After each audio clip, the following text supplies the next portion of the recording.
Hello friends, welcome to only eyes foundation. आप सभी का बहुत बहुत स्वागत है। आज के इस सेशन में हम बात करने वाले हैं पॉलिटिक्स ऑफ प्लान्ड डेवलपमेंट, है ना, नियोजित विकास की राजनीति। देखो, बेसिकली हमने अब तक जो इस बुक में पढ़ा है नियोजित विकास की राजनीति, इंडिया आफ्टर इंडिपेंडेंस में, है ना, politics in India since independence. और यहाँ पर हमने ये अब तक बात की, स्टार्टिंग में जो हमारे सामने चैलेंजेस था वह था नेशन बिल्डिंग का चैलेंज, वह था डेमोक्रेसी को स्टैब्लिश करने का चैलेंज। और अब हम उन दोनों चैलेंजेस को फेस करने के बाद, हम उन दोनों चैलेंजेस से निपटने के बाद हम कहाँ पर पहुंचते हैं? अब हम आ गए हैं चैलेंजेस ऑफ नेशन बिल्डिंग हो गया, era of one party dominance हो गया, हमने पॉलिटिकल पार्टी की बात कर ली, किस तरीके से कांग्रेस शासन कर रही है, बाकी सारी चीजें एंड ऑल सारी चीजें हो गई।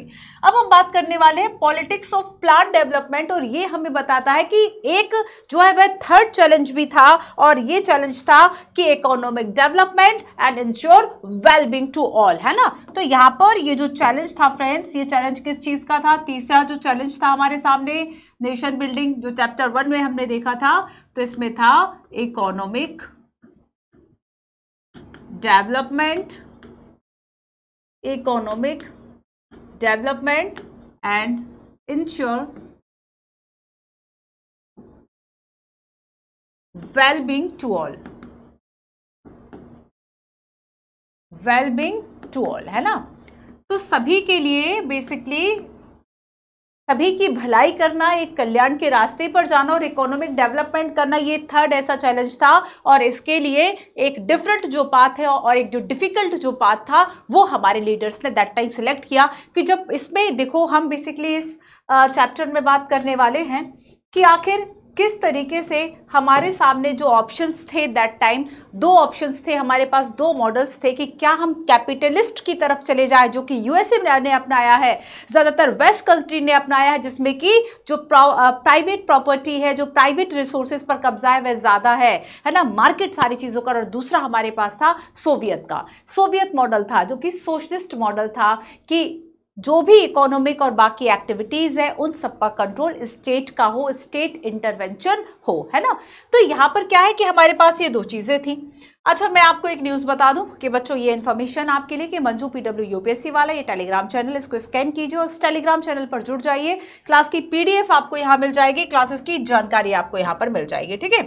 तो देखो, हम यहाँ पर पढ़ेंगे कि किस तरीके से जो शुरुआत में राजनीतिक फैसले लिए गए उन्हीं के आधार पर हमने डेवलपमेंट की राह चुनी। सो पॉलिटिकल कंटेस्टेशन की बात करेंगे, एक द्वंद्व मतभेद की बात करेंगे, आइडिया ऑफ डेवलपमेंट की बात करेंगे, प्लानिंग की बात करेंगे। देन नेक्स्ट हम बात करेंगे कि शुरुआत में हमने क्या कदम उठाए, the early initiatives, the first 5 year plans की बात करेंगे कि हमने प्लानिंग को अपनाया। प्लानिंग में हमने जो तरीका अपनाया वह था कि 5 साल के लिए हम अपने जो एक्सपेंडिचर्स है और 5 साल के लिए हमारे जो भी इनकम से हम उन सबको एक तरह से नियोजित करें। रैपिड इंडस्ट्रियलाइजेशन की बात करेंगे और की कंट्रोवर्सीज, क्या प्रमुख मुद्दे उभरे इस प्लानिंग से, क्या विवाद थे और मेजर आउटकम्स। मैं आपको बता दूं कि जो रिवाइज एनसीईआरटी है उससे मेजर आउटकम्स को हटा दिया गया है, बट कुछ बातें मैं आपसे फिर भी करूंगी कि आखिर जो हमने शुरुआत में फैसले लिए देश ने कि हम कैसे डेवलपमेंट करेंगे, कैसे विकास करेंगे, उस पर हम बात करेंगे। तो पॉलिटिक्स ऑफ प्लान डेवलपमेंट की बात करने वाले हैं, आइडिया ऑफ डेवलपमेंट, प्लानिंग, है ना, योजना आयोग की बात करेंगे। उसके बाद हम देखेंगे कि योजना आयोग को रिप्लेस कर दिया गया था 1 जनवरी 2015 से, किसने? नीति आयोग ने, national institution for transforming India. और हम इसके बारे में देखेंगे कौन सा क्वेश्चन यूपीएससी ने पूछा है, की कंट्रोवर्सीज, है ना, कुछ आउटकम्स, कुछ क्वेश्चंस, और इस तरीके से ये आपका आज का क्लास होगा। चलिए सो स्टार्ट करते हैं। सबसे पहले तो हमें विकास किस रास्ते पर करना था, हमारे सामने ये मुद्दा था, है ना। हमें विकास किस रास्ते पर करना था, हमारे सामने ये मुद्दा था। तो शुरुआत इसकी कहाँ से होती है, सबसे पहले हम इसकी बात करेंगे। सो political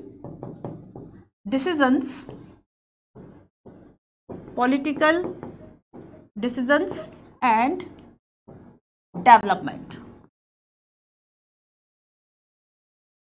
political decisions and development,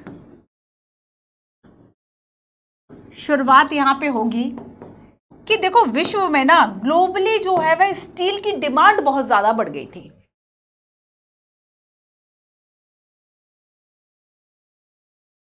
अगर हम विश्वव्यापी इस्पात की मांग बात करें, स्टील की बात करें, है ना, इसकी डिमांड जो है वह ग्लोबली बहुत इंक्रीज हो गई थी। सो ग्लोबल डिमांड फॉर स्टील, एक एग्जाम्पल से बात को शुरू किया गया कि ग्लोबली जो है वह डिमांड बढ़ गई। अब जब डिमांड बढ़ी, है ना, तब हमारे पास हम देखेंगे कि कहीं कहीं जो है वह स्टील के बेसिकली लौह अयस्क के जो है वह भंडार हुआ करते थे। और ऐसा ही एक भंडार था इंडिया में। कौन सा स्टेट? उड़ीसा। ठीक है, जो ओडिशा या फिर ओडिशा जो स्टेट है, उड़ीसा, यहां पर बेसिकली बच्चों अनटैप्ड आयरन ओर था। अनटैप्ड जिसका दोहन नहीं किया गया था अब तक, जिसका, है ना, पर पता था कि यहाँ पर आयरन ओर है, लौह अयस्क के भंडार हैं। क्या थे यहाँ पर? लौह अयस्क के भंडार। अब राजनीति असली यहां से शुरू हो गई। अब देखो सरकार ने क्या सोचा कि अब हम इस मौके को भुना लेते हैं और क्यों ना हम ग्लोबली ये जो डिमांड है हम यहाँ पर सप्लाई कर ले और हम यहाँ पे डेवलपमेंट कर ले, हम यहाँ पे निवेश कर ले, है ना। तो यहाँ पर देखो जो अनटैप्ड आयरन ओर है जिसका दोहन अभी तक नहीं किया गया था, तो अब हम देखेंगे कि स्टेट गवर्नमेंट ने क्या किया, नेशनल और इंटरनेशनल जो स्टील मेकर्स थे उनके साथ एक मेमोरेंडम ऑफ अंडरस्टैंडिंग, MOU, है ना, एक समझौता जो है वह हस्ताक्षरित कर दिया, साइन कर दिया। तो अब देखो कि यहाँ पे प्रॉब्लम्स क्या होंगी। अब यहाँ पे गवर्नमेंट ने क्या किया इसको समझना है ना। ग्लोबली डिमांड थी और हमारे पास यहाँ पे आयरन ओर जो थे ये अनटैप्ड अवेलेबल थे। तब यहाँ पे देखो स्टेट गवर्नमेंट ने, जो स्टेट गवर्नमेंट थी, राज्य सरकार थी, इसने एक समझौता कर लिया, MOU, मेमोरेंडम ऑफ अंडरस्टैंडिंग, है ना, एक समझौता पत्र पर जो है वह साइन कर दिए। So with international and domestic steel makers, with international, with international and steel and domestic steel makers। यही फायदा है डिजिटल बोर्ड का। And domestic, international and domestic steel makers. ठीक है, अब क्या ये डिसीजन विकास के लिए ले लेंगे गवर्नमेंट अपने अकॉर्डिंगली डिसीजन ले ले। गवर्नमेंट ने ये डिसीजन ले तो लिया, है ना, लेकिन अब मेन प्रॉब्लम जो हुई बच्चों, ठीक है, देखो मेन प्रॉब्लम जो हुई वह ये हुई कि अब बेसिकली 3 अलग अलग जो मुद्दे हैं वह उठ गए। ठीक है, अब देखो एक मुद्दा जो था, एक हम यहाँ पे अलग अलग एंगल लेके एक डिसीजन लिया गया और इस डिसीजन के जो है वह हम अलग अलग एंगल्स देखते हैं। कि सबसे पहले तो देखो कि जो ट्राइबल पॉपुलेशन थी, जो यहाँ पर ट्राइबल पॉपुलेशन थी इस जगह पर जहां से आपको ये जो आयरन ओर थे, ठीक है, ये निकालने थे, इन ट्राइबल पॉपुलेशन के सामने जो मुद्दा था या जो फियर था वह था कि डिस्प्लेसमेंट, की हमें इस जगह से हटा दिया जाएगा, डिस्प्लेसमेंट। एंड इनके सामने आजीविका का जो प्रश्न है वह भी था, ठीक है, लाइवलीहुड का भी प्रश्न था। तो आजीविका और उन्हें डिस्प्लेसमेंट करना, उस जगह से उनको हटा देना। तब ऐसे में क्या है, एक मुद्दा आया ट्राइबल पॉपुलेशन का। अब देखो दूसरा जो पक्ष था वह किसका था, गवर्नमेंट का। हम पक्ष देखते हैं, गवर्नमेंट क्या सोच रही है, सेंट्रल गवर्नमेंट कह रहा है कि नहीं, इससे तो जो इन्वेस्टमेंट है ये डिक्रीज होगा, ठीक है, ये डिक्रीज होगा, इसको हमें प्रोत्साहन देना है। तो अगर हमें इन्वेस्टमेंट, निवेश जो है वह लेकर आना है देश में, तब हमें ये काम करना चाहिए, विकास हमारा रुक जाएगा। तीसरा था जो एनवायरमेंटलिस्ट थे, है ना, जो पर्यावरणविद थे,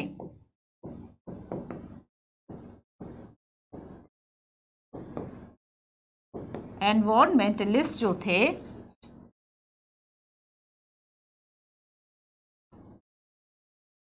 पर्यावरणविद जो थे। अब देखो इनके सामने क्या मुद्दा था, पर्यावरणविद, है ना, इनके सामने जो इशू था इस डेवलपमेंट, इस डिसीजन से लेके कि इससे जो एनवायरनमेंट है वह पॉल्यूटेड होगा। ठीक है, इससे जो एनवायरनमेंट है वह कैसे होगा, पॉल्यूशन होगा। तो बेसिकली ये 3 अलग अलग हमने, एक ये जो स्टेट गवर्नमेंट ने एक MOU साइन किया, इसके हमने 3 डिफरेंट शीट्स देख लिए।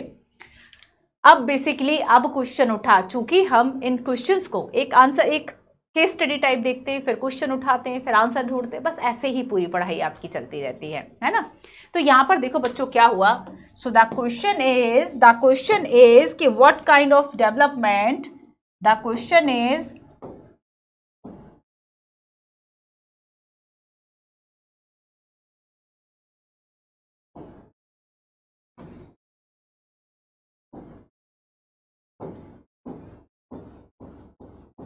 इन्वेस्टमेंट, है ना, यहां लिख दिया। सो देखो बच्चों जो मेन क्वेश्चन आया, what kind of development does Odisha need, what kind of development, what kind of development, what kind of development Odisha needs. आखिर जरूरत जो है वह किस विकास की जरूरत है, किस विकास की, किस तरह का विकास हो, ठीक है, किस तरह के विकास की जरूरत है। एक क्वेश्चन तो ये उठा और इसमें ही सेकंड क्वेश्चन ये उठा कि हम किसकी जरूरत को विकास कहें, किसकी जरूरत पूरा हो। क्या एनवायरमेंटलिस्ट जो है, अगर इसकी जरूरत पूरी हो जाए, ये इनका कहना है कि भाई पॉल्यूशन होगा तब तो रोक दो इस स्टील जो भी यहाँ पे इंडस्ट्री लगने वाली है ना, तो क्या इसे हम डेवलपमेंट मानेंगे। या फिर अगर हम ट्राइबल पॉपुलेशन की बात कहें कि इनका डिस्प्लेसमेंट होगा, इनका लाइवलीहुड होगा, तब इकोनॉमिक डेवलपमेंट का क्या। तो हम आखिर किसकी जरूरतों को ओडिशा के विकास की जरूरत माने, एक प्रश्न था। So what kind of development Odisha need, and second is whose need can be called Odisha need. Second, whose need, यहाँ पे नीड लिखा हुआ, वर्ड याद रखना, ठीक है। चलो फिर से कर देती हूं इसको, Odisha need, and whose need can be called, whose need can be called Odisha need. किसकी जरूरतों को आखिर हम, तो आपको क्या लगता है, आपको क्या लगता है इस पे क्या डिसीजन होना चाहिए, बस यही चीज हमें फाइंड करना है। तो हम देखेंगे बच्चों कि बेसिकली हम क्या कर सकते हैं कि अब देखो डेवलपमेंट का अर्थ सबके लिए अलग अलग हो गया।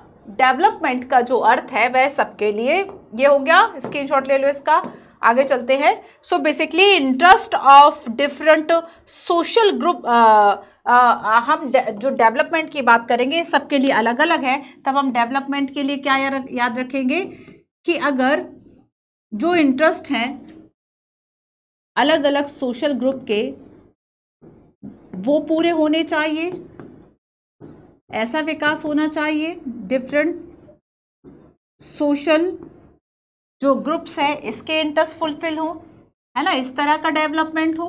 और दूसरा पॉइंट इसमें है कि जो प्रेजेंट जनरेशन है उसके साथ साथ जो फ्यूचर जनरेशन है इसका भी ख्याल रखा जाए। सो प्रेजेंट जनरेशन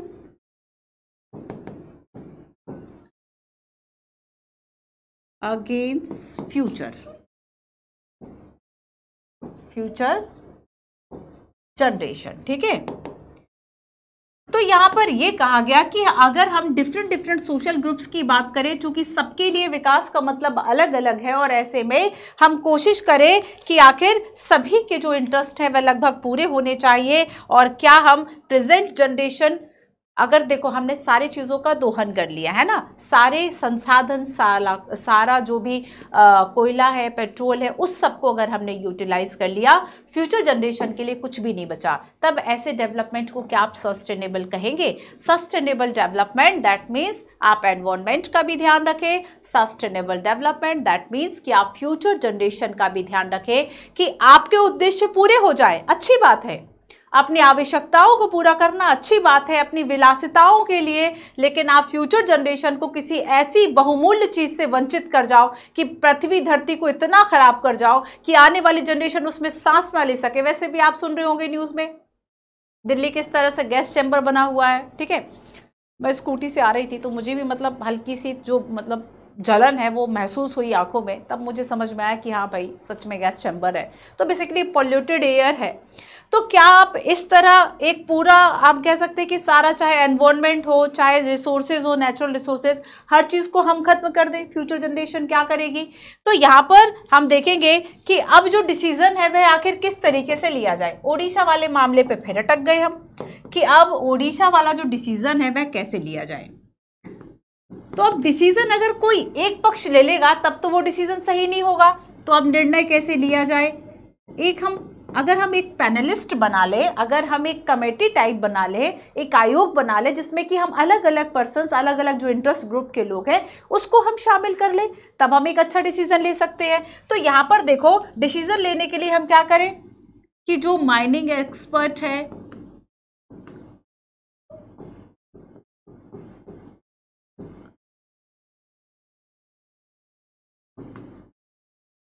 हम पर्यावरणविद से ये पूछ लें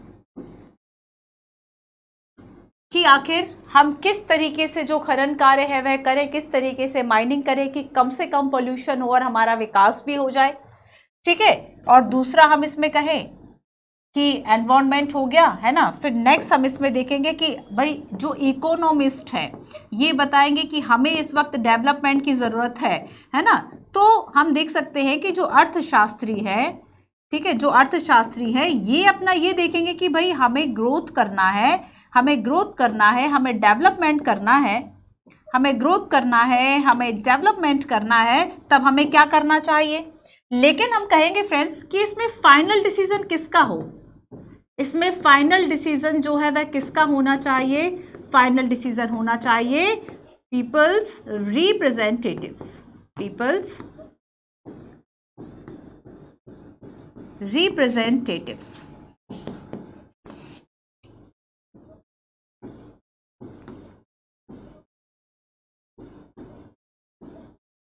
अब ऐसा क्यों? क्योंकि पीपल रिप्रेजेंटेटिव्स ही हैं जो लोक प्रतिनिधित्व है, या फिर हम कहें कि जो राजनेता है वो लोगों के इंटरेस्ट को ज़्यादा समझते हैं। फाइनली लोगों ने उन्हें चुना है ना, इलेक्ट किया है कि ठीक है आप हमारी तरफ से डिसीजन लीजिए। और ये इनडायरेक्ट फॉर्म ऑफ डेमोक्रेसी कहलाता है कि आप डायरेक्ट नीतियाँ नहीं बना रहे, आपने किसी एक को इलेक्ट कर दिया, वो आपकी बिहाफ पे डिसीजंस ले रहा है। तो बेसिकली फाइनल डिसीजन किसका हो कि जो पीपल्स रिप्रेजेंटेटिव्स है इसका फाइनल डिसीजन जो है वह होना चाहिए कि वो विच काइंड ऑफ डेवलपमेंट जो है उसकी हमें ज़रूरत है। ठीक है। देखो कि यहाँ पर हमने देखा कि जब ओडिशा में ये प्लांट लगाने की बात हुई तब यहाँ पर एक जो कोरियन कंपनी है उसके साथ समझौता हुआ था, कोरियन कंपनी। लेकिन लोगों ने क्या किया, कोरियन कंपनी में जाके धरना दिया और बाकी सारी चीजें, है ना। पोस्को प्लांट जो है बेसिकली यहाँ पर पोस्को जो प्लांट है, ठीक है, इसको ओपन किया जाना था। लेकिन कोरियन कंपनी ने क्या किया, कोरियन कंपनी के अगेंस्ट जो एक विद्रोह है वह हुआ डिस्प्लेसमेंट के खिलाफ, और इसमें सरकार ने उस वक्त पे तो एमओयू को कैंसिल कर दिया था। अब आगे हम देखेंगे कि आखिर हमने यहाँ पर देख लिया कि किस तरीके से एक चीज पे डिसीजन लिए जाते हैं, किसका विकास देश का विकास कहा जाए, किसकी जरूरतों को देश की जरूरतें कहा जाए, ओडिशा का विकास कहा जाए। तो अब यहाँ पर एक मिलता है हमें आंसर कि कम से कम इतना तो हो कि जो गवर्नमेंट है कम से कम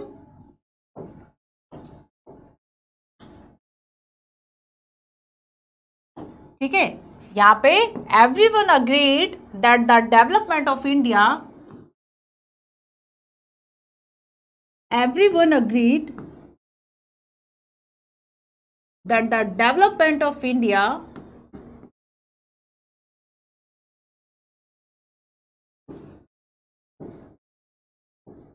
that the development of India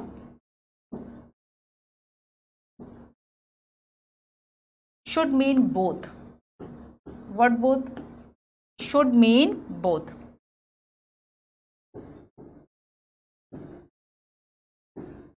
Economic growth,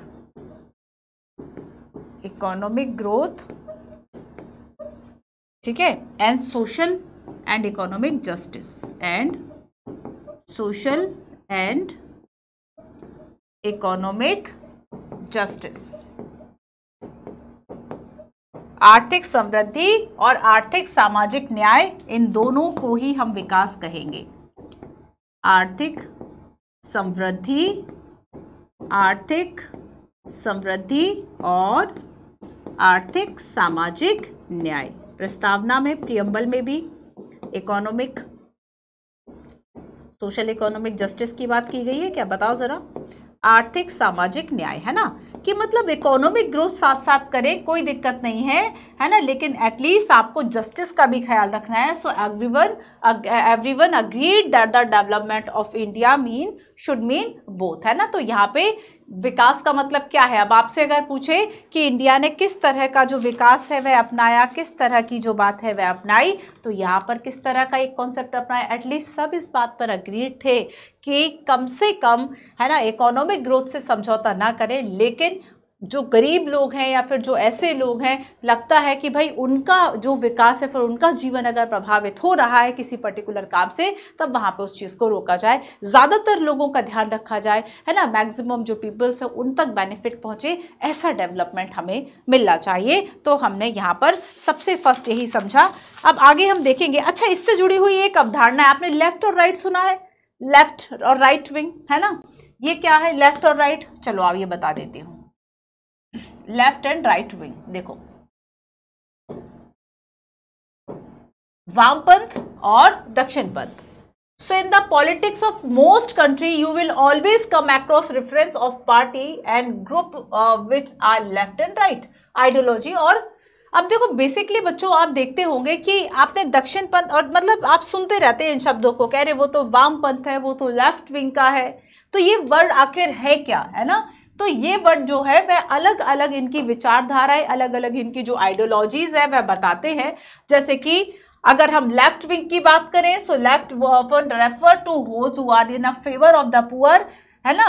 तो यहाँ पर बेसिकली हम देखेंगे कि ऐसा सेक्शन जो कि जिसके पास जो डिसएडवांटेज सेक्शन है, सरकार उसके लिए काम करे, है ना। तो यहाँ पर उस ग्रुप के लिए बात करता है, उस ग्रुप के इंटरेस्ट की बात करेगा लेफ्ट विंग।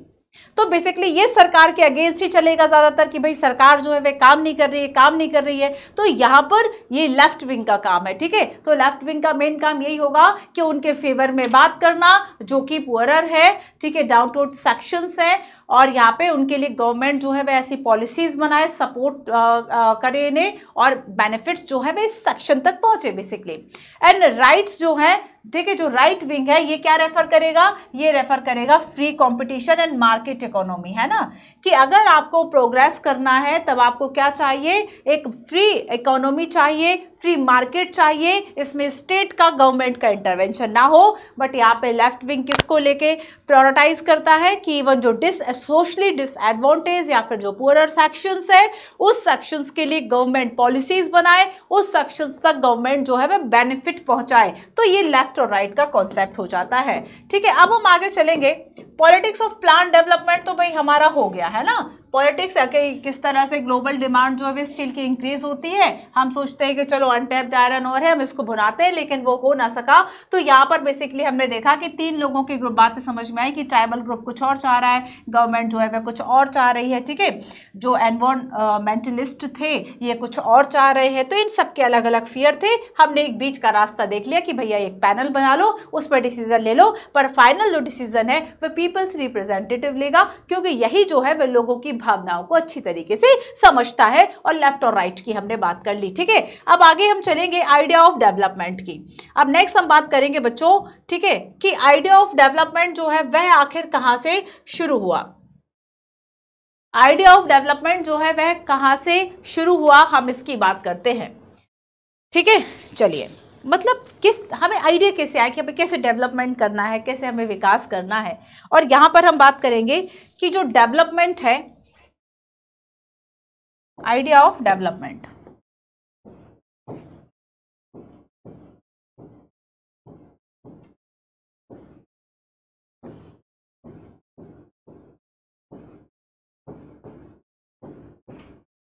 ठीक है, आइडियाज ऑफ डेवलपमेंट। अब देखो बच्चों, अब यहां पे जो बात है वह शुरू कहां से होती है, सबसे पहले हम उसे समझते हैं। तो देखो, डेवलपमेंट का मतलब हमने देखा, development has different meanings for different sections. Development has different meaning for different sections. Development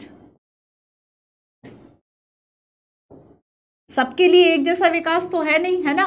किसी को वो विकास शोषण भी लग सकता है कि भाई हमें सप्रेस किया जा रहा है, हमारे साथ अन्याय हो रहा है, इनजस्ट लगता है, होते अनजस्ट लगता है। तो डेवलपमेंट जो है वह डिफरेंट सेक्शंस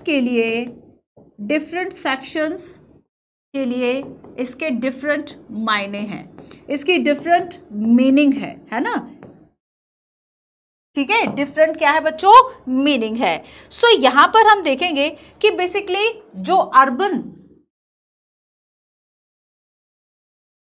ग्रुप है या फिर जो अर्बन कंज्यूमर है, उपभोक्ता है, गांव का उपभोक्ता है, जो व्यक्ति गांव में रह रहा है, ठीक है, इसके लिए अलग है विकास का अर्थ। और दूसरा, जब हम इंडस्ट्रियलिस्ट की बात करेंगे, जब हम एक बात करेंगे कि भाई जो उद्योग करता है, ठीक है, जो उद्योगपति है, जब हम इसकी बात करेंगे तो इन दोनों के लिए क्या है, विकास की परिभाषाएं जो है वह अलग अलग है ना। इन दोनों के लिए क्या है बच्चों, विकास की जो परिभाषाएं हैं वह काफी अलग है।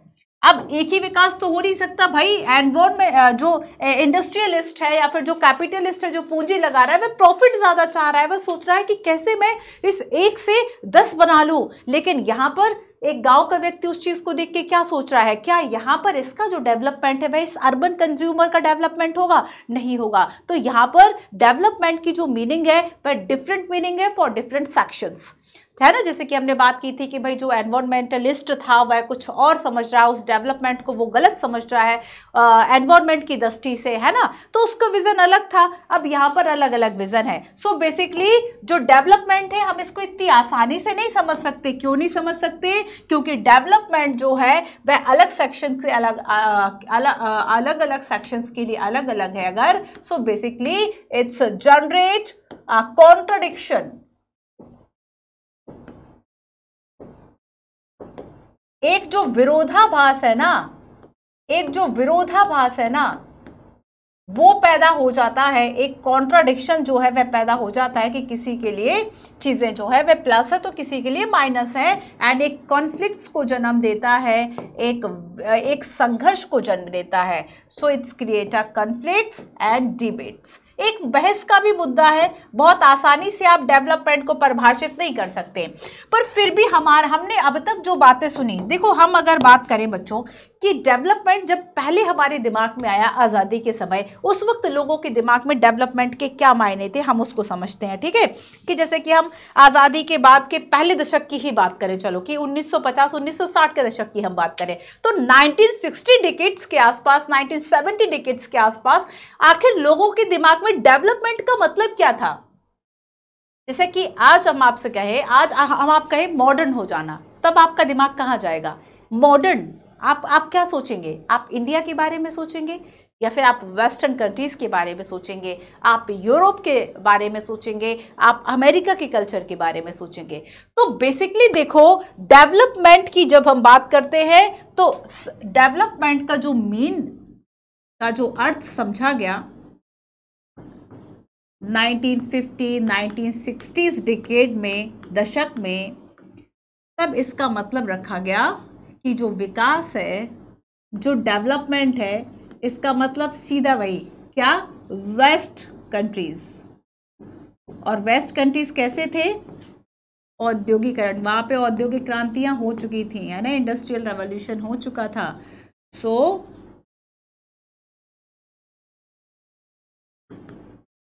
ठीक है, so west countries, west industrialist countries. So पश्चिमी जो औद्योगिक देश थे उनका हमारे दिमाग में ख्याल आ गया तुरंत, है ना।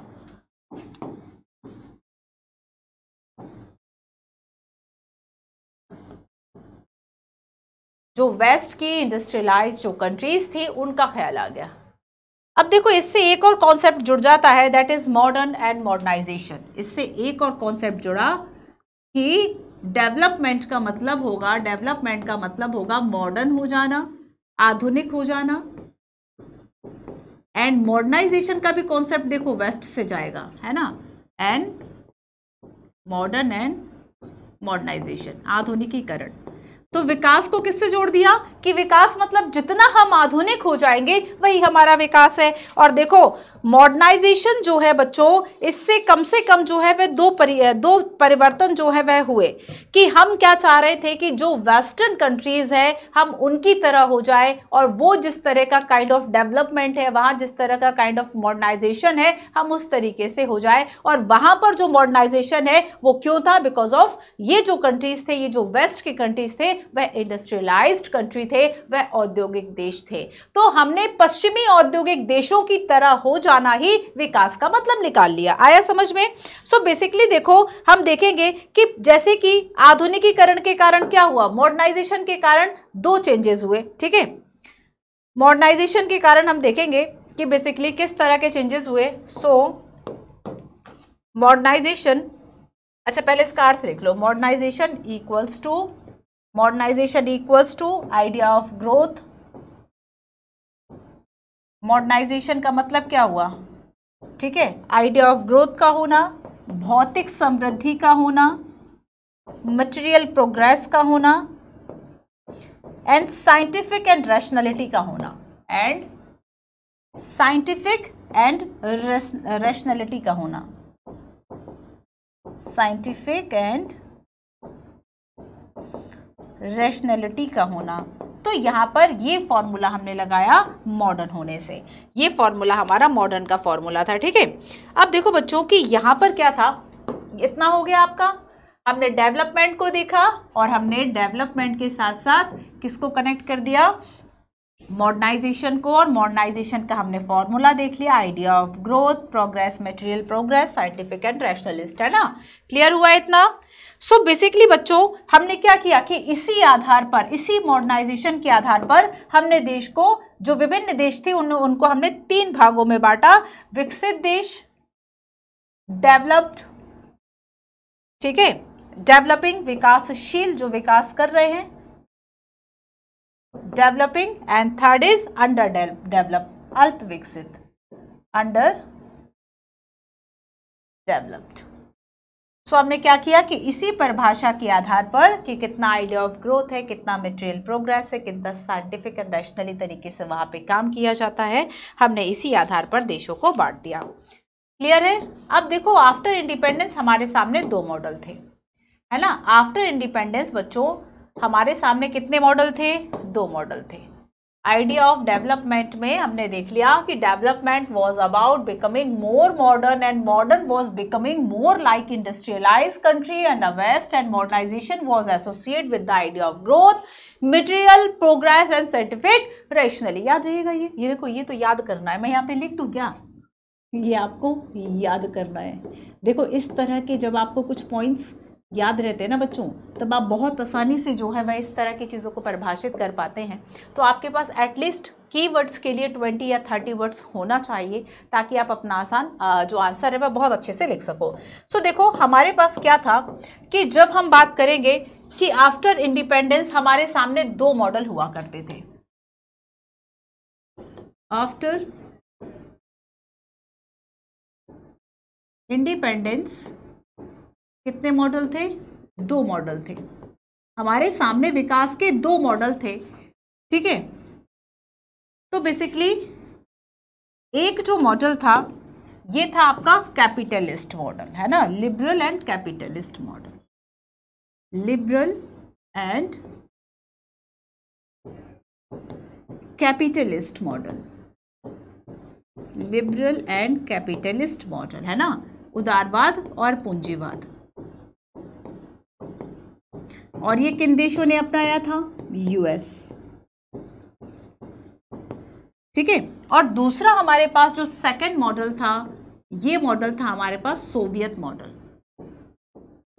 ये था हमारे पास Soviet model, that is socialist model, समाजवाद। ठीक है, दैट इज समाजवाद, सोशलिस्ट मॉडल।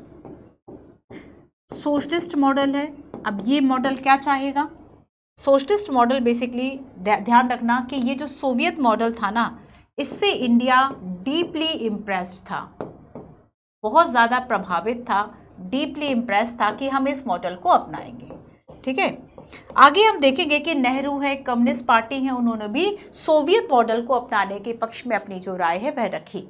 सो यहाँ पर मॉडल कोई भी अपनाया जाए, लेकिन फिर भी एक बात तो कम से कम ये तय थी कि आखिर हम कोई भी मॉडल अपनाएं, लेकिन इट वॉज क्लियर कि जो एक इकोनॉमी में एक तरह से जो एक बैलेंस का काम है, जो एक वेलफेयर का काम होगा, वह निजी हाथों में नहीं सौंपा जाएगा, वह प्राइवेट को नहीं दिया जाएगा, बल्कि गवर्नमेंट उसके लिए प्राइमरी जो है वह रिस्पॉन्सिबल होगी। So it was clear more over that the task of poverty alleviation, गरीबी को कम करना, है ना, सो that the task of poverty alleviation and social and economic redistribution was being seen, है ना, primarily as the responsibility of the government। मतलब गरीबी को कम करना और यहाँ पर ये जो पुनर्वितरण का एक जो काम था, रिडिस्ट्रीब्यूशन का जो काम था, ये काम किसका था?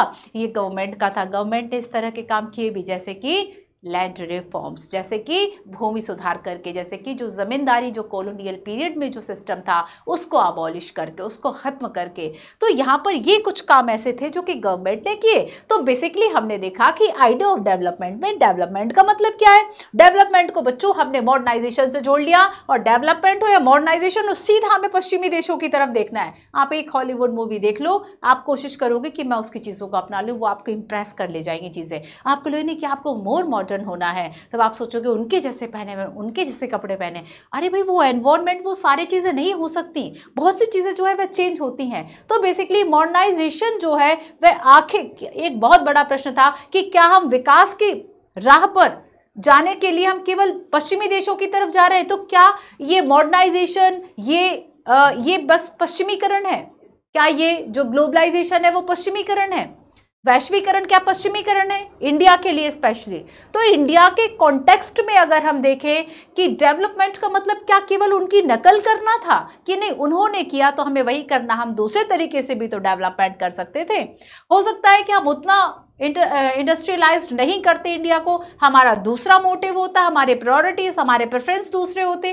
तो यहाँ पर एक अंतर हो जाता है कि क्या आप किसी देश को केवल उसकी जो चीज़ें थी उसे नकल भर कर रहे हैं, या फिर हम कुछ अपना नया भी डेवलपमेंट कर रहे हैं। तो बेसिकली हमारे लिए तब तक डेवलपमेंट का मतलब ये था। और आफ्टर इंडिपेंडेंस जो दो मॉडल थे, एक मॉडल था लिबरल और capitalist, and second one is Soviet model या सोशलिस्ट मॉडल। बट ज्यादातर हमें जिस तरफ जाना था वो सोशलिस्ट मॉडल था। क्लियर हुआ आइडिया ऑफ डेवलपमेंट? लिख लेंगे।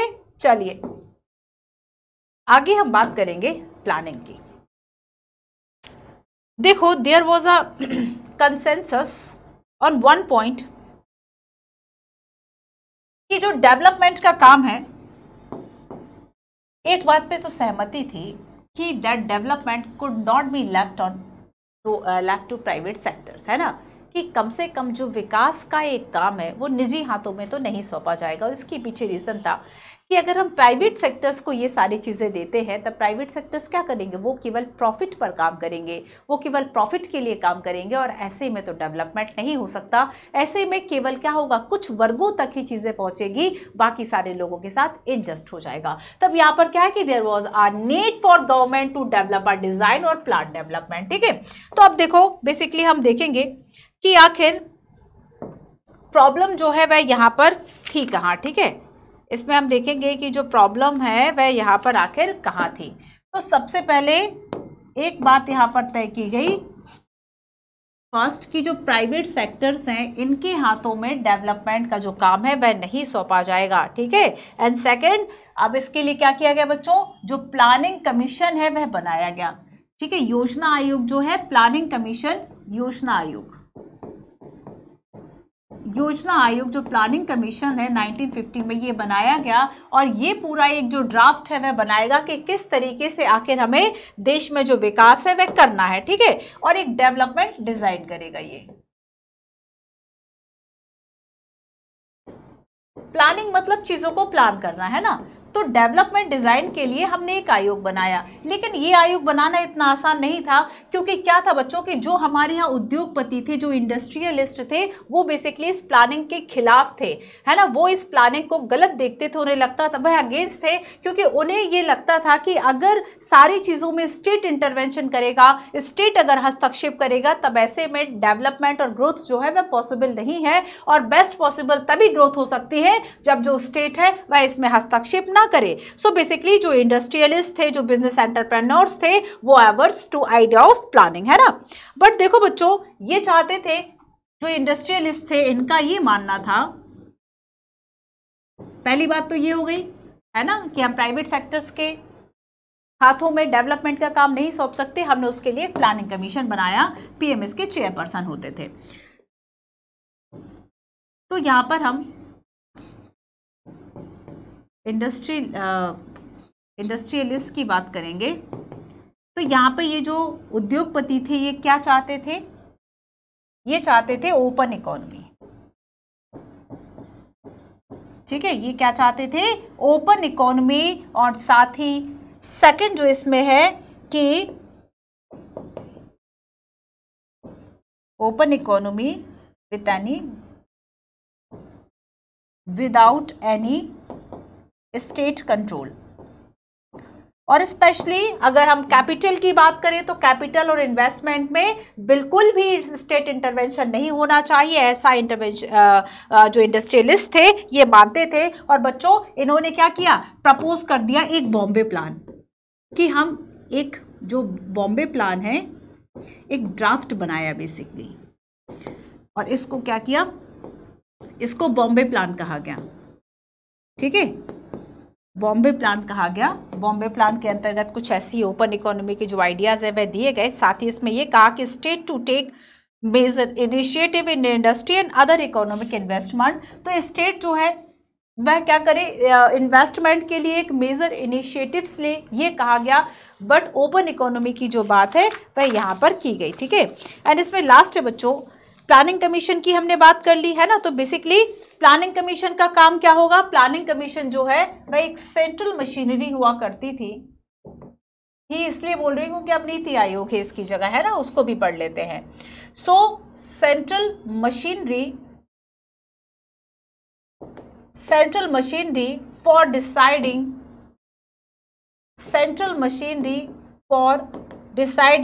What path the strategy, what path the strategy, ठीक है।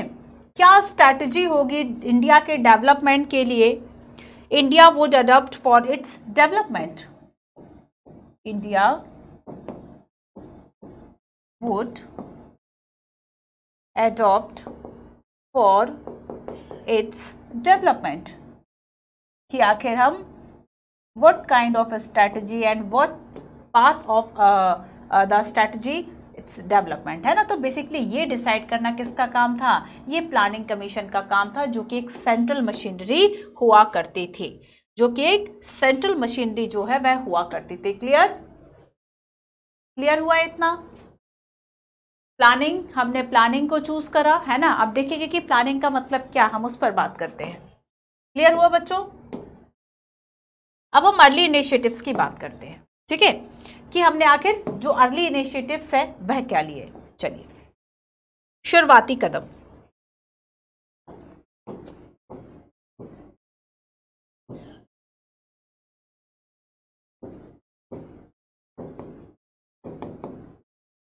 Early initiatives.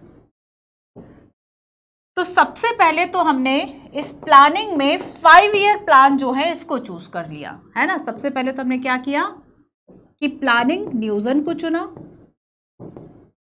और प्लानिंग के अंतर्गत हमने 5 ईयर जो प्लान, जो सोवियत में मॉडल था, 5 ईयर जो प्लान थे इसको हमने चूज किया। न्यूजन, और न्यूजन में भी 5 वर्ष का न्यूजन। सो बेसिकली 5 ईयर प्लान का मतलब क्या था? 5 ईयर प्लान का मतलब क्या था? पंचवर्षीय योजनाएं, मतलब 5 वर्ष की योजनाएं। मतलब गवर्नमेंट एक ऐसा डॉक्यूमेंट तैयार कर ले जिसमें आगामी 5 वर्षों के लिए जो अपकमिंग 5 ईयर्स है उसके लिए एक्सपेंडिचर एंड इनकम एंड सारी चीजें जो है वे प्रॉपर तरीके से तैयार कर ली जाए। और गवर्नमेंट अगर किसी एक क्षेत्र को, किसी एक, मान लीजिए इंडस्ट्री है या फिर एग्रीगेरियन की हम बात करें या फिर हम किसी भी स्टील उद्योग की बात करें, कि आखिर गवर्नमेंट जो है वह किसे ज्यादा प्रेफरेंस देना चाहती है, वो भी उस डॉक्यूमेंट में लिखा होगा। तो 5 ईयर प्लान हमने तैयार किए। सो 5 year plan, prepare a document,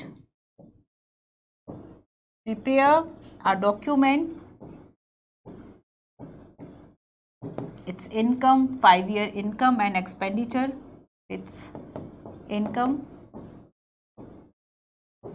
and expenditure for next 5 year। अब किया क्या गया इसके लिए? स्टेट एंड इसके लिए सेकंड जो काम किया गया, स्टेट एंड सेंट्रल के बजट को डिवाइड किया गया into 2 parts.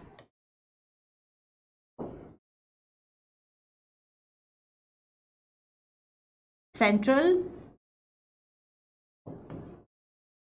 And state government, central and state government का जो बजट था, ठीक है, अब इस बजट को 2 पार्ट्स में डिवाइड किया गया।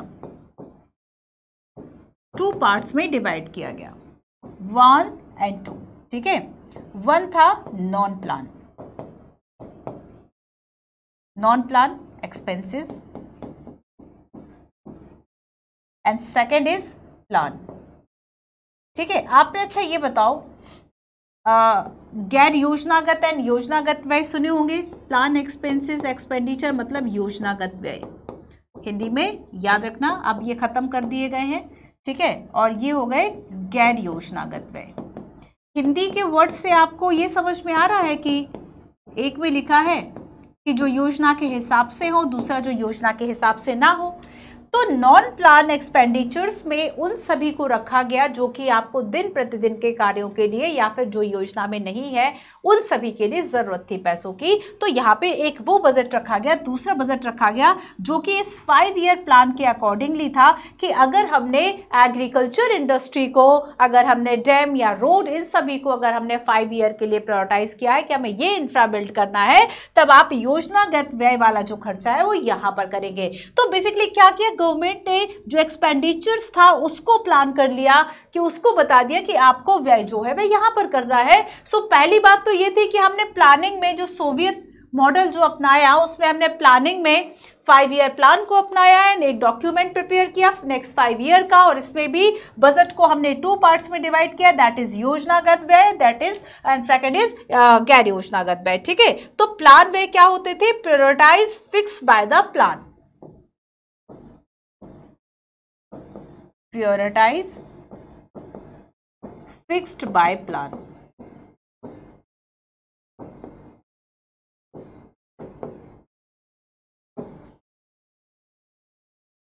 ठीक है। चलो अब हम देखेंगे, मैं आपको कुछ बता देती हूं कि कौन कौन सी आखिर जो योजनाएं हैं वह बनाई गई है ना।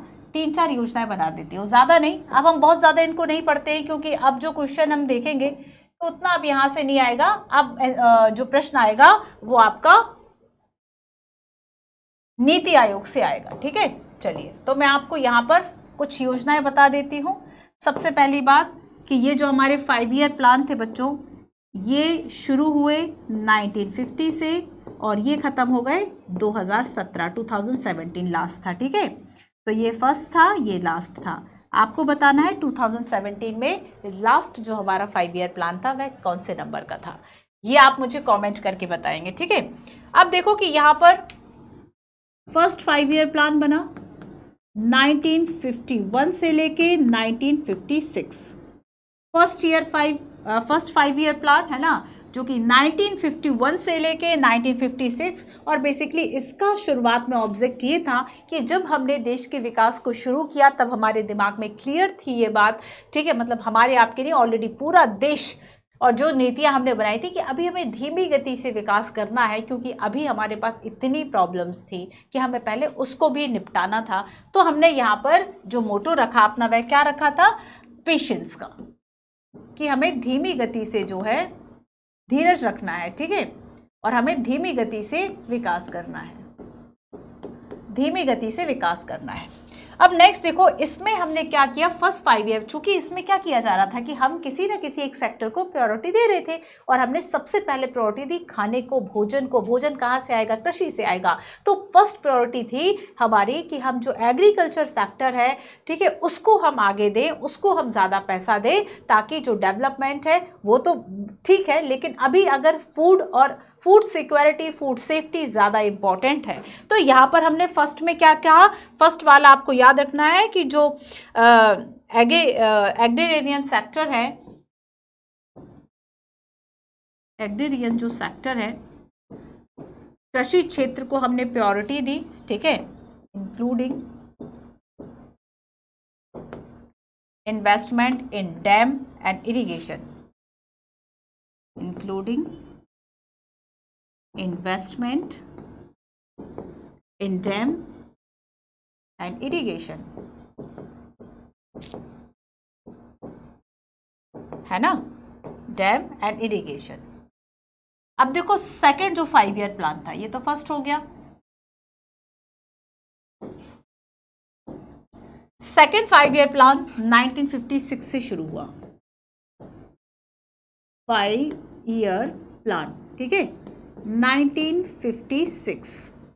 अब देखो कुछ लोगों का ये मानना था, हम ज़्यादा विस्तार से, बहुत डिटेल से अभी इनको 5 ईयर प्लान्स को पढ़ने की ज़रूरत नहीं है, क्योंकि अब जब क्वेश्चन आएगा नीति आयोग से आएगा, इसके बाद करंट अफेयर अपडेट मैं आपको वो सब पढ़ा देती हूँ। तो सेकंड 5 ईयर प्लान की हम बात करेंगे 1956 बच्चों।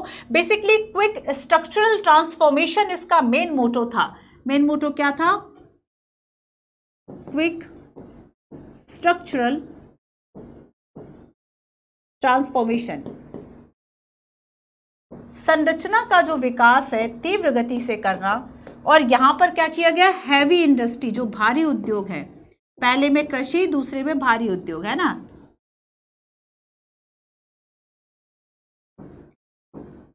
जो हैवी इंडस्ट्रीज थे इसको प्रमोट किया गया, हैवी इंडस्ट्री, है ना। तो यहाँ पे इस मॉडल को याद रखना, पीसी महालनोबिस मॉडल कहा जाता है। पीसी महालनोबिस का नाम किससे जुड़ेगा? सेकंड योजना से। Electricity, railway, steel and machinery, इन सबको प्रमोट किया गया, ठीक है, ये सेकंड था। अब देखो थर्ड में बेसिकली क्या था बच्चों? थर्ड 5 ईयर प्लान जो कि 1956 से शुरू हुए, 1961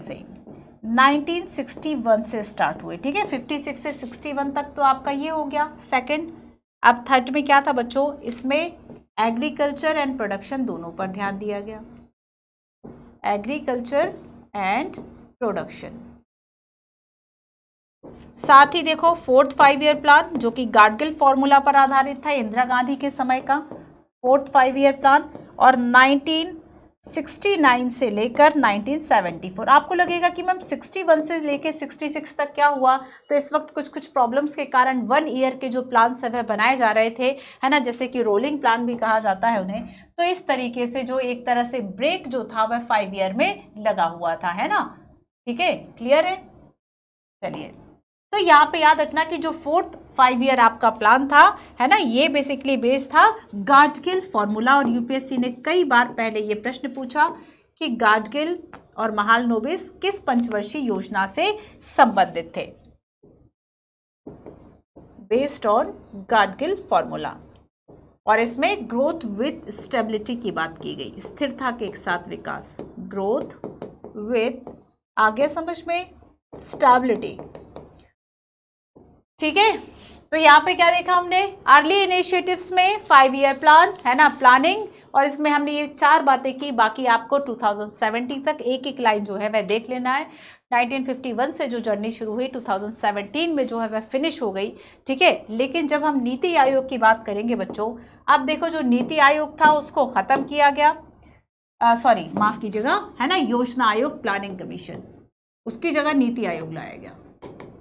तो जो आपका प्लानिंग कमीशन था, योजना आयोग, यूपीएससी ने कई बार ये क्वेश्चन पूछा कि योजना आयोग या प्लानिंग कमीशन की जब हम बात करेंगे, इसका नेचर क्या है, क्या ये स्टैट्यूटरी बॉडी है, क्या ये कॉन्स्टिट्यूशनल बॉडी है ना, कई बार प्रश्न पूछा गया। So long term objectives of 5-year plan in India are high growth rate to improve the living standard and resident of India, economic stability for prosperity, self-reliant economy, social justice, reducing the inequalities and modernization of the economy, है ना। तो basically ये सारे क्या थे, ये objectives थे हमारे 5-year प्लान के।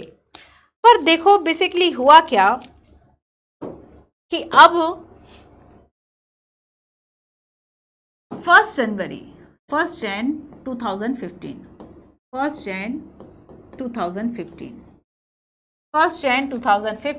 planning commission was replaced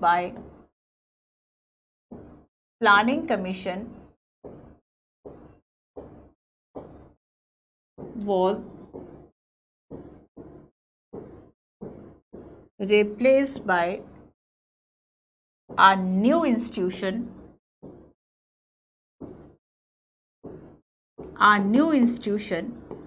एक नया जो संस्था था उससे रिप्लेस कर दिया गया, किसे, प्लानिंग कमीशन को, दैट इज नीति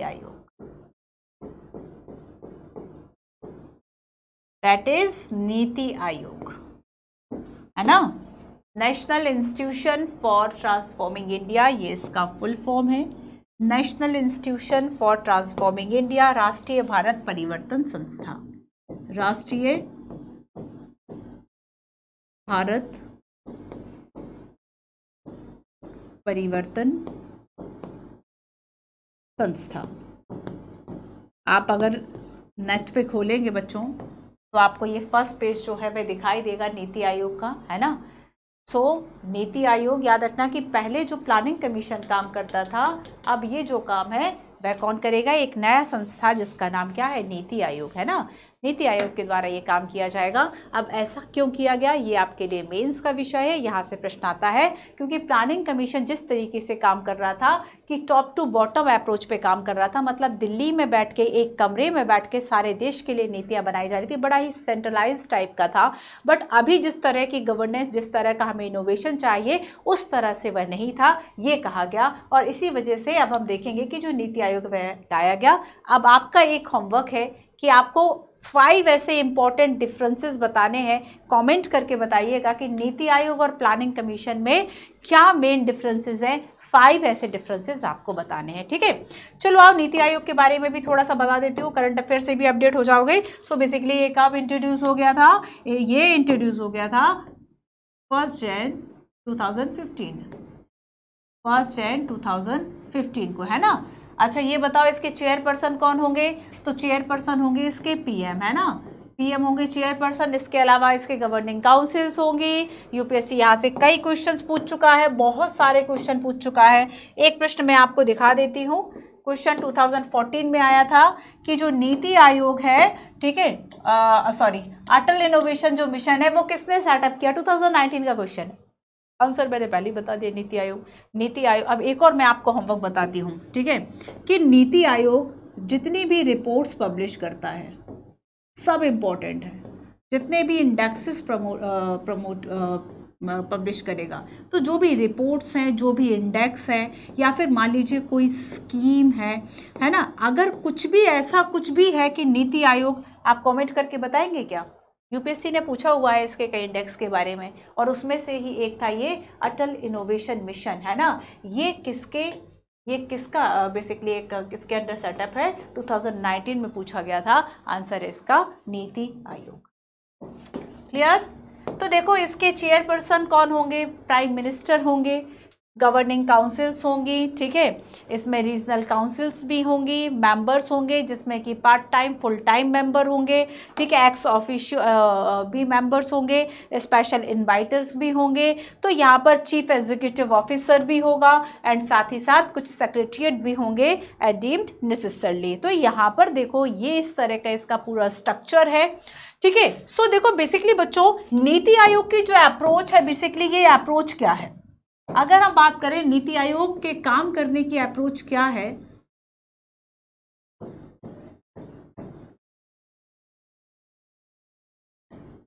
अप्रोच है बेसिकली, याद रखना, बॉटम टू टॉप। ठीक है, नीति आयोग की अप्रोच क्या है? Bottom up approach, bottom up approach. ठीक है, साथ ही maximum governance and minimum government,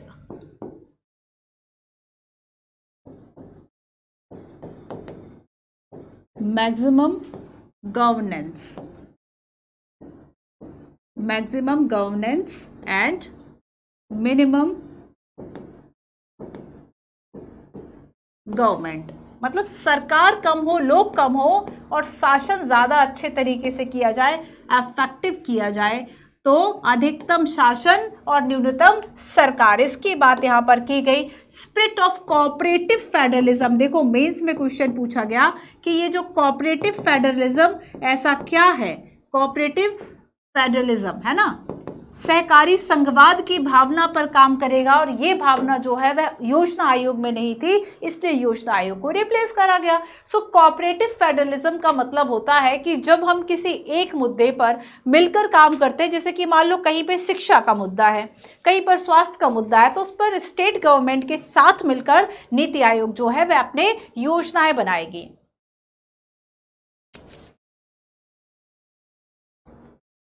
clear? अब क्या ये 5 ईयर प्लान बनाएगा नीति आयोग? 3 डॉक्यूमेंट बेसिकली ये प्रिपेयर करेगा, है ना। कितने document? 3 document, 3 documents. Number 1, 3 year agenda, first होगा 3 year action plan, 3 year action plan, जो आप या एक्शन एजेंडा है ना, नीति आयोग के एजेंडा। तो फर्स्ट हो गया 3, सेकंड हो गया 7 year, 7 year medium term strategy, medium term strategy. ठीक है, कि आखिर अब नेक्स्ट जो 7 ईयर है वह किस तरीके से चीजें चलेगी, क्या स्ट्रैटेजी रहेगी। सो मीडियम टर्म स्ट्रैटेजी बन गई, और 15 ईयर का विजन डॉक्यूमेंट बन गया, ये तीसरा है 15 ईयर विजन। जितना विस्तार से पढ़ सकते हो योजना आयोग को, उतने विस्तार से पढ़ लेना, बहुत इंपॉर्टेंट है। ऐसे ही करके बच्चों जब आप एक एक अपना टॉपिक तैयार करते जाओ, कि ये आपको बहुत हेल्पफुल रहता है प्रीलिम मेंस के लिए, कि आपने इस पर्टिकुलर टॉपिक जो कि इम्पॉर्टेंट है उसे आपने पढ़ लिया। ठीक है, तो यहाँ पे क्या है कि हमने देखा कि इसकी जो अप्रोच है वह बॉटम अप अप्रोच, कि आपने क्या किया, डिसेंट्रलाइज किया चीज़ों को, राज्यों को भी उसमें शामिल किया। पहले योजना आयोग में ऐसा नहीं था कि राज्यों से पूछकर, राज्यों को बताया जाता था कि ये कर लो, अब राज्यों से पूछा जाएगा। सो बेसिकली यहाँ पे डिफरेंस है इसकी अप्रोच में, है ना, कि योजना आयोग की जो का कुछ इस तरीके से फ्लो होता था, अब यहाँ इसका फ्लो जो है वह बॉटम अप अप्रोच है। ठीक है, क्लियर है। तो यहाँ पर 3 ईयर का एजेंडा है, 7 ईयर का और 15 ईयर का, 5 ईयर का नहीं है। 5 ईयर इसलिए छोड़ दिया कि चलो भाई योजना आयोग को छोड़ दिया, योजना 5 वर्ष बनाता था, हम 5 नंबर ही नहीं रखेंगे, ऐसे याद कर लेना। तो 3, 7 और 15 ईयर। ठीक है, क्लियर। चलो अब हम बात करेंगे, इसमें लास्ट है बच्चों कि आखिर की कंट्रोवर्सीज, है ना, की कंट्रोवर्सीज एंड की कंट्रोवर्सीज, मुख्य विवाद क्या रहे। देखो ये जो की कंट्रोवर्सीज है ये शामिल है, बट न्यू वाले में आउटकम्स जो इसके हैं वो हटा दिए, बट कुछ हम चर्चा करेंगे। तो इसमें विवाद कहाँ उठ गया, है ना। विवाद 2 तरीके से उठे प्लानिंग में, कि क्या हम एग्रीकल्चर को बढ़ावा दें या फिर हम इंडस्ट्री को बढ़ावा दें। अब इसमें 2 तरह के लोग थे, है ना। सो बेसिकली हम देखेंगे कि अगर इंडिया की जो इकोनॉमी है वह बैकवर्ड इकोनॉमी है, पहले हम इसको समझते हैं, उस पर बाद में आएंगे। ठीक है, कि अगर हम ये कहें कि भारत गांव का देश है या हमारी पिछड़ी हुई अर्थव्यवस्था है, बैकवर्ड इकोनॉमी है, तब क्यों ना हम इसमें जो रूरल एरियाज हैं, जो एग्रीकल्चर है, इसे रिसोर्सेज ज़्यादा दें। तो बेसिकली हम जो रिसोर्सेज है वह किसे ज़्यादा दें, क्या हम शहरों को ज़्यादा दें, इंडस्ट्रीज़ को ज़्यादा दें, या बैकवर्ड इकोनॉमी है तो हम रूरल एंड एग्रीकल्चर को ज़्यादा दें। तो यहाँ पे गांधीयन इकोनॉमिस्ट थे गांधीयन इकोनॉमिस्ट है ना, इन्होंने कहा कि जेसी कमरप्पा, ठीक है, इनके द्वारा ये कहा गया, प्रपोज किया गया एक अल्टरनेट ब्लूप्रिंट, और इसमें ये कहा कि रूरल जो इंडस्ट्रियलाइजेशन है इस पर जोर दिया जाए, ग्रामीण औद्योगिकरण पर जोर दिया जाए, क्योंकि गांव का विकास होगा तभी देश का विकास होगा, है ना।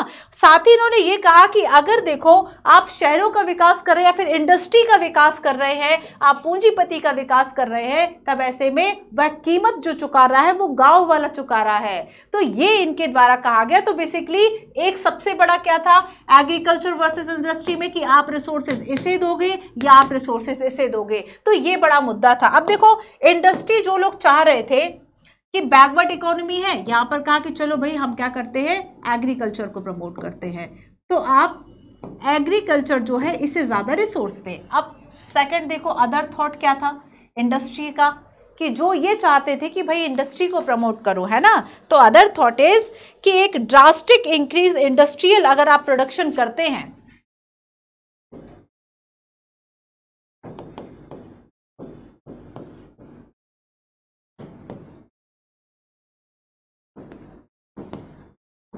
तो इससे ही डेवलपमेंट हो पाएगा, और इसी से क्या होगा, जो साइकिल ऑफ पॉवर्टी है आप बाहर निकल पाओगे, जो गरीबी का दुष्चक्र है ना, साइकिल ऑफ पॉवर्टी। तो साइकिल ऑफ पॉवर्टी जो है अगर आप चाहते हैं कि इसका एंड हो, तो इसके लिए बहुत जरूरी है कि आप उद्योग जो है इसको आगे बढ़ाएं, है ना। तो बेसिकली हम देखेंगे बच्चों कि यहाँ पे गवर्नमेंट क्या कर रही है, गवर्नमेंट जो है अगर रूरल इंडस्ट्रियलाइजेशन की हम बात करेंगे, एग्रीकल्चर की बात करेंगे, तो इसमें गवर्नमेंट ने कुछ नियम कुछ सुधार भी किए, जैसे कि एक तो लैंड रिफॉर्म किया, भूमि सुधार किया, है ना, भूमि सुधार किया था ना, भूमि सुधार किया स्वतंत्रता के बाद। और दूसरा ये था कि जो स्टेट है वह क्या करेगा, लैंड रिफॉर्म्स डिस्ट्रीब्यूशन पे काम करेगा, है ना। तो ये इसमें काम किया गया था। और यहाँ पे देखो इंडस्ट्री की भी हमने बात कर ली कि कुछ लोग चाहते थे कि अगर आपको गरीबी की साइकिल से निकलना है तब बहुत ज़रूरी है। अब नेक्स्ट हम बात करेंगे निजी और सार्वजनिक की, ठीक है, निजी बनाम सार्वजनिक, निजी बनाम सार्वजनिक की हम बात करते हैं। चलिए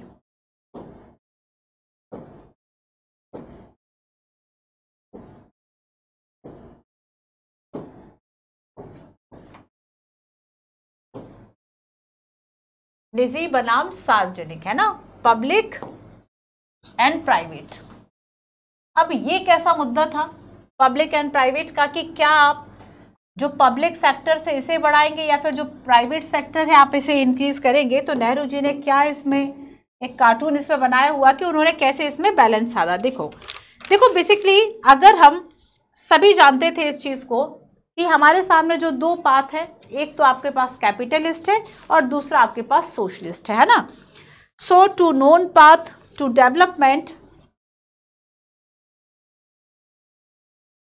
to known path of development. अगर आप जो भी बच्चे ऐसे हैं, अच्छा ये बात बताओ कि अगर आप कॉन्टिन्यूटी से आपने अभी तक की क्लासेस देखी हैं पूरा 6 से लेके अभी तक की कॉन्टिन्यूटी के साथ नोट्स बनाए हैं, चीज़ों को याद किया है, तो क्या आपसे पॉलिटी के क्वेश्चंस बनते हैं? या फिर आप अगर इस टॉपिक को ऐसे कोई स्टूडेंट्स हैं कि जो कहीं ना कहीं किसी और भी बैच से जुड़े हुए हैं, तो वहाँ पर आपको इन टॉपिक्स की मदद से जो बड़े आपके नेक्स्ट लेवल के जो टॉपिक्स है उसको समझने में हेल्प मिलती हो, कमेंट करके बताओ। तो देखो बेसिकली बच्चों हमारे पास two known path to development थे, है ना, टू डेवलपमेंट। और यहाँ पर हमने देखा कि एक हमारे पास क्या था, कैपिटलिस्ट, पूंजीवाद, और दूसरा हमारे पास क्या पाथ था, फर्स्ट ये हो गया कैपिटलिस्ट, एंड सेकंड जो हमारे पास था that is socialist, that is socialist, Samajwadi. अब देखो कैपिटलिस्ट का हम सभी को पता है कि भाई पूंजीवाद को बढ़ाना है, एक ओपन मार्केट की यहाँ पर बात हो रही है, स्टेट इंटरवेंशन नहीं चाहिए। लेकिन जब हम सोशलिस्ट की बात करेंगे, सोशलिस्ट कहता था कि प्राइवेट प्रॉपर्टी जो है इसको अबॉलिश किया जाए, क्योंकि असमानता की सारी जड़ यही है। सो यहाँ पर ये बहुत ज़्यादा अगेंस्ट था निजी स्वामित्व के रिसोर्सेज के। So private property was abolished. ठीक है, एकदम उन्मूलन ही कर दिया जाए कि कोई भी ऐसा रिसोर्स ना रहे जिसपे किसी निजी व्यक्ति या स्वामित्व हो। सेकंड कहा जाता है all the production was controlled by the state. All the production was controlled by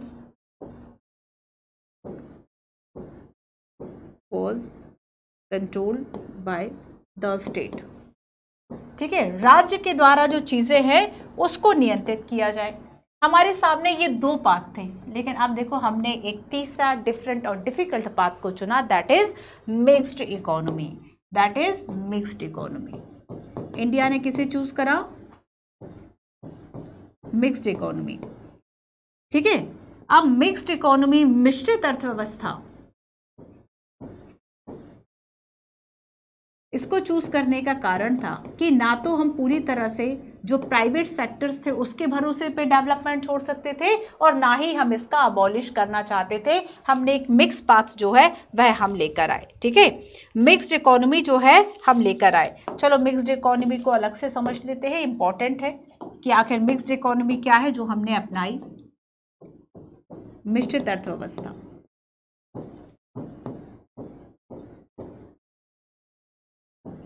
mixed economy में हमने कुछ सेक्टर्स जो है वे डिवाइड कर दिए। ठीक है, एक सेक्टर हमने गवर्नमेंट के लिए रखा और एक सेक्टर हमने प्राइवेट के लिए रखा। तो बेसिकली प्राइवेट के जो भरोसे किया, प्राइवेट सेक्टर है ना, जो निजी सेक्टर के भरोसे हमने जो छोड़ दिए वो क्या क्या थे? इसमें शामिल था बच्चों agriculture, trade and industry. Agriculture, trade and industry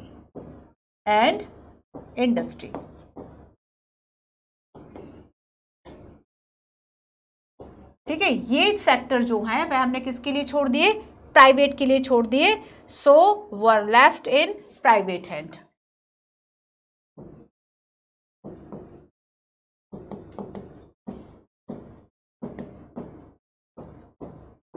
अब सेकंड देखो, अब स्टेट क्या करेगा? बेसिकली ये तो प्राइवेट की बात हो गई, स्टेट यहाँ पे कंट्रोल का काम कर रहा है। जो भी बच्चे पवेट पढ़ते हैं उन्होंने देखा होगा कि किस तरीके से गवर्नमेंट जो है वह खिलाड़ी नहीं बल्कि वो अंपायर का काम करे। वैसे भी अभी वर्ल्ड कप चल रहा है ना, इंडिया बड़े फॉर्म में चल रही है।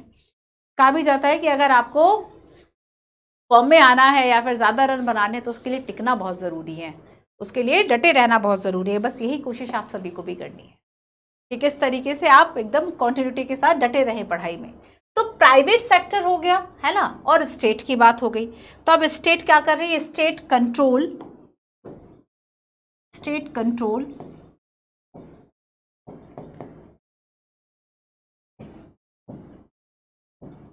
जैसे कि अगर हम हैवी इंडस्ट्रीज की बात करें, है ना,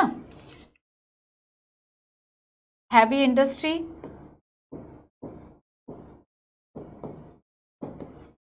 provide industrial infra, provided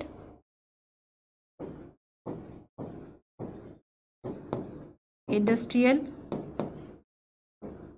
infrastructure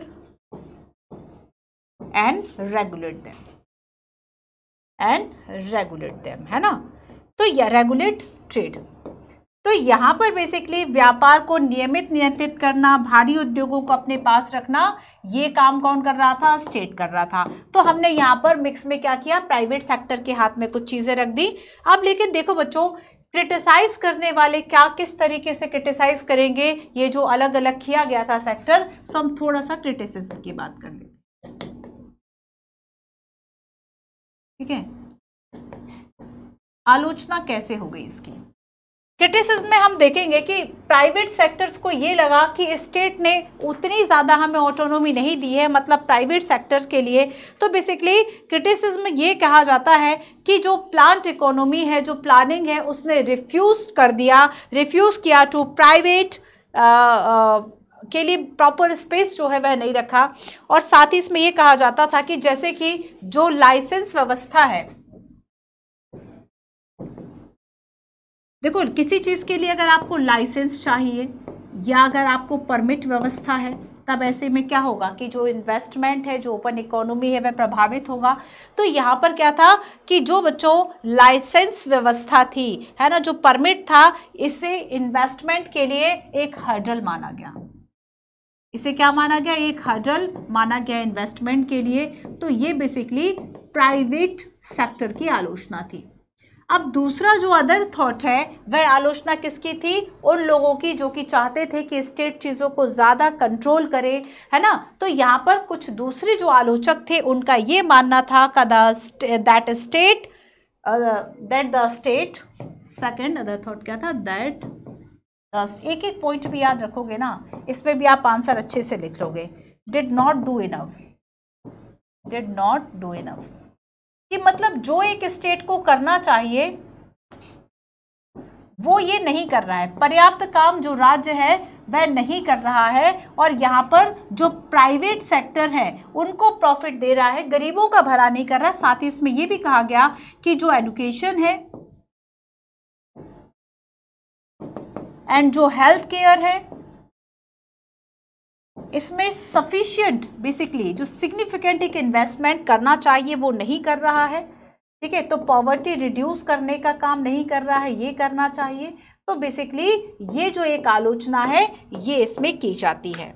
ठीक है, और यहाँ पे प्राइवेट सेक्टर क्या कह रहा था कि भाई हर्डल कर दिया है, एंड इसके अलावा जो गवर्नमेंट सेक्टर से चीज़ें हैं वह कैसी है? इनएफिशिएंट है, कम कार्यकुशल है।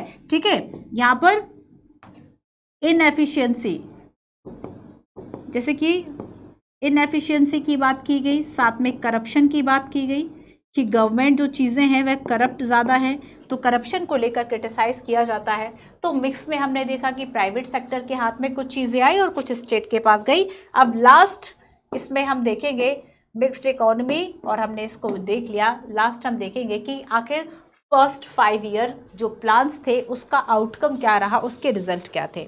सबसे पहली बात तो ये थी बच्चों कि इकोनॉमिक डेवलपमेंट के लिए इसने हमें फाउंडेशन जो है वह तैयार करके दिया।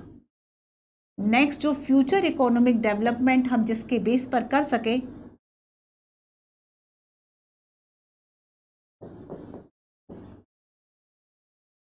इकोनॉमिक डेवलपमेंट फ्यूचर में जो हम कर सके, उसके लिए बेसिकली हमें क्या दिया? एक फाउंडेशन बिल्ड कर दिया, एक फाउंडेशन बिल्ड कर दिया, है ना।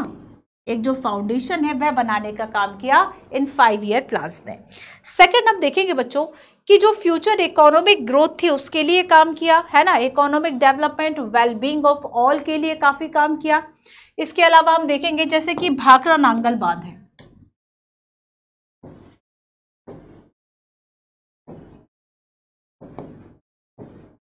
भाखड़ा नांगल डैम, है ना, एंड हीराकुंड। तो इस तरह की जो ये परियोजनाएं थी, इन्होंने क्या किया? इन्होंने इरिगेशन एंड इलेक्ट्रिसिटी जनरेशन के लिए काम किया। तो ये आउटकम्स थे। इसके अलावा हम बात करें ग्रीन रेवोल्यूशन, हरित क्रांति ग्रीन रेवोल्यूशन, है ना। ग्रीन रेवोल्यूशन में क्या था? एक अच्छे किस्म के बीज यूज किए जाते थे, इरिगेशन की सुविधाएं दी जाती थी, है ना, इरिगेशन की सुविधाएं दी जाती थी। तो बेसिकली क्या किया कि एग्रीकल्चर और फूड जो सिक्योरिटी है उसको इंश्योर किया गया, एग्रीकल्चर एंड फूड सिक्योरिटी को, ठीक है, इंश्योर किया गया। तो हम ये नहीं कह सकते कि भाई जो हमारे फर्स्ट 5 ईयर प्लान्स थे उनके आउटकम्स बहुत नेगेटिव थे, ऐसा नहीं था। उस वक्त प्रॉब्लम्स इतनी ज़्यादा थी। हाँ, एक बात और याद रखना है, सीरियस अटेम्प्ट लिए गए किसके लिए?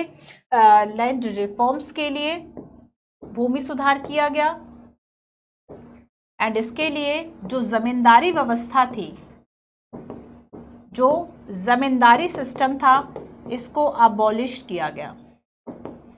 डिस्ट्रीब्यूशन किया गया। कुछ लोगों का मानना है कि पूरी तरीके से अच्छे तरीके से ये काम नहीं हुआ, लेकिन फिर भी हुआ। तो यहाँ पर हम कह सकते हैं कि ये इसके जो है वह आउटकम्स थे। इसके अलावा देखो, ना केवल भाखड़ा नांगल जैसी परियोजनाएं बनी थी, बल्कि इसके अलावा पावर जनरेशन, स्टील प्लांट और मैन्युफैक्चरिंग के कई ऐसे सेक्टर्स थे जो आज अगर इतने डेवलप्ड है, उसकी कहीं ना कहीं से तो शुरुआत हुई थी, है ना। तो एग्रीकल्चर की बात हो गई, ग्रीन रेवोल्यूशन की बात हो गई, जिसमें हाई यील्डिंग जो वैरायटी सीड्स है, फर्टिलाइजर्स है, पेस्टिसाइड्स है, ये सारी चीज़ें जो है वह बहुत हाईली सब्सिडाइज प्राइस पर प्रोवाइड की गई। तो बेसिकली ये आउटकम्स थे। ये सारी चीज़ें बच्चों आपको पैराग्राफ में भी है, एक बार पढ़ लेना, ठीक है। कुछ क्वेश्चंस हैं जो कि आपके प्रैक्टिस के लिए हो जाएंगे। For example question number 1, development refer to process of living standard and attaining an economic level of industrial production. And second is, immediately after independence, the Indian government took up that task of poverty. ठीक है। अच्छा, एक बात याद रखो, अगर मैं ये क्वेश्चन ना कराऊँ तब कर लोगे, ये एक प्रैक्टिस आपकी बनेगी। तो जो आपको अब तक पढ़ाया है उसके लिए ज़रूरी है बच्चों कि आप थोड़ा सा खुद को टेस्ट करें, है ना, कि क्या आपसे क्वेश्चन बन रहे हैं। और आपको एक बार रीडिंग ज़रूर करनी है। आप रीडिंग करेंगे, कुछ पैराग्राफ, कुछ लाइंस बहुत इंपॉर्टेंट है, उसे आप अंडरलाइन कर लेंगे। और जो मैंने नोट्स बनाए, ये नोट्स आपको बनाने हैं, साथ ही याद करने हैं। तो आपको देखो 3-4 क्वेश्चन हैं, जैसे कि USSR, India was inspired by USSR for planning to provide basic necessity of life, advanced education, medical care and technology skill. And Bombay Plan was drafted 1944, make the state to take major initiate in industrial and other economic investment. ठीक है, एक question बताती हूँ। देखो, UPSC ने PT 2014 में पूछा, और कुछ इस तरह का क्वेश्चन जो है यूपीएससी ने रिसेंटली 2023 में भी पूछा था, जिसमें आपको 3 या 4 इस तरह से इंस्टीट्यूशंस दे दिए गए थे। और इसमें आपसे पूछ लिया गया था कि कौन से इंस्टीट्यूशंस जो है वह इसमें कॉन्स्टिट्यूशनल है या फिर नहीं है। ठीक है, फर्स्ट लाइन इसमें मिस है, तो कोई बात नहीं, आप समझ जाना। आप इसका आंसर कर देना कि किसका वर्णन जो है वो इंडियन कॉन्स्टिट्यूशन में किया गया है, कॉन्स्टिट्यूशनल बॉडी है, कौन सी बॉडी नॉन कॉन्स्टिट्यूशनल है। जैसे कि हम योजना आयोग, नीति आयोग की बात करेंगे, आपको बताना है कि योजना आयोग और नीति आयोग में से, दोनों में से कौन सा जो इंस्टीट्यूशन है वह कॉन्स्टिट्यूशनल है। बताइएगा जरा कमेंट करके कि आखिर इनका नेचर क्या है। ठीक है, चलिए। सो नियोजित विकास की राजनीति आज का हमारा चैप्टर था, politics of plan development. Telegram channel Manju UPSC वाला है ना, पीडब्ल्यू यूपीएससी वाला, यहाँ से आप ये बारकोड को स्कैन कर लीजिए। यहाँ पे आपको पीडीएफ जो है बच्चों वह मिल जाएगी। ठीक है, आगे देखो। सो आज हमने देखा challenges of nation building, era of one party dominance के बाद पॉलिटिक्स ऑफ प्लान डेवलपमेंट, और हमने इसमें काफ़ी सारी बातों को समझा। शुरुआत की ओडिशा के एक एग्जाम्पल से कि वहाँ पे अनटैप्ड आयरन ओर था, लेकिन कुछ ऐसे सेक्शंस थे कि अलग अलग उनकी सोचना था कि एनवायरमेंटलिस्ट जो है वो अलग सोच रहा है, ट्राइबल अलग सोच रहा है, गवर्नमेंट अलग। तब एक प्रश्न आता है, what kind of development and किसकी ज़रूरतों को विकास की ज़रूरत माना जाए। एक डिसीजन ऐसा लिया जाए जो कि सभी की एक सहमति से हो, लेकिन फाइनल डिसीजन कौन लेगा? जो रिप्रेजेंटेटिव है, जो राजनेता है, क्योंकि लोगों ने इसको चुना है। तो लगभग सभी लोग इस बात पर अग्रीड थे कि हमें इकोनॉमिक ग्रोथ तो करनी है, but social and economic justice भी चाहिए। लेफ्ट एंड राइट की हमने बात की, लेफ्ट एंड राइट विंग क्या है। ठीक है, politics of plan development, political contestation की बात हुई। आइडिया ऑफ डेवलपमेंट में डेवलपमेंट और मॉडर्नाइजेशन की हमने बात की। आफ्टर इंडिपेंडेंट 2 मॉडल थे, liberal capitalist and Soviet model की हमने बात की। प्लानिंग में हमने देखा कि किस तरीके से प्लानिंग का जो एक तरह से एवर्स है वह इंडस्ट्रियलिस्ट कर रहे थे, बिकॉज ऑफ ये चाहते थे कि ओपन इकोनॉमी हो, ठीक है, without any state intervention, control हो। लेकिन उसके बाद भी प्लानिंग कमीशन आया। अर्ली इनिशिएट में हमने प्लानिंग अपनाई। प्लानिंग में 5 ईयर प्लान में एक डॉक्यूमेंट में लिखा है income and expenditure for next year. 2 parts में डिवाइड किया स्टेट और सेंट्रल के बजट को, प्लान एंड नॉन प्लान में। ठीक है, 1, 2, 3, 4 आप देख लीजिएगा कौन सा लास्ट था। योजना आयोग को बाद में हमने रिप्लेस किया 1 जनवरी 2015 से। So planning commission was replaced by a new institution, that is Niti Aayog, that is national institution for transforming India, राष्ट्रीय भारत परिवर्तन संस्था, है ना। अप्रोच है इसकी bottom to up, maximum government, maximum governance, minimum government का सिद्धांत एंड कोऑपरेटिव फेडरलिज्म पर आधारित है। 3 डॉक्यूमेंट पब्लिश करता है, 3 ईयर, 7 ईयर, 15 ईयर। 3 ईयर का डॉक्यूमेंट एक्शन एजेंडा है, 7 ईयर का मीडियम टर्म है, 4 ईयर का विजन डॉक्यूमेंट, 15 ईयर मतलब विजन डॉक्यूमेंट। ठीक है, की कंट्रोवर्सीज में हमने बात की कि एक मुद्दा उठता है कि क्या आप कृषि को प्रायोरिटी दें या फिर आप इंडस्ट्री को प्रायोरिटी दें, और सेकंड मुद्दा उठता है पब्लिक वर्सेस प्राइवेट सेक्टर, और हमने जो टू नोन पाथ थे कैपिटलिस्ट एंड सोशलिस्ट, इसमें हमने मिक्स्ड इकोनॉमी को अपनाया। मिक्स्ड इकोनॉमी में प्राइवेट के पास गया एग्रीकल्चर, ट्रेड, इंडस्ट्री, है ना, और स्टेट के पास आया heavy industry, infra, regulation. Criticise दोनों तरफ के लोगों ने किया, लेकिन फाइनली इस बात पे सहमत थे कि गरीबी से निकालने का जो काम है वह सरकार करे। आउटकम्स में हमने बात कर ली और कुछ क्वेश्चंस आपके लिए मैंने दे दिए, प्रैक्टिस करते रहिए। कमेंट जरूर कीजिए क्लास कैसी लगी, चीज़ें समझ में आई नहीं समझ में आई, ठीक है। नोट्स बनाइए और कंटिन्यूटी के साथ हमसे जुड़े रहिए। Thank you so much.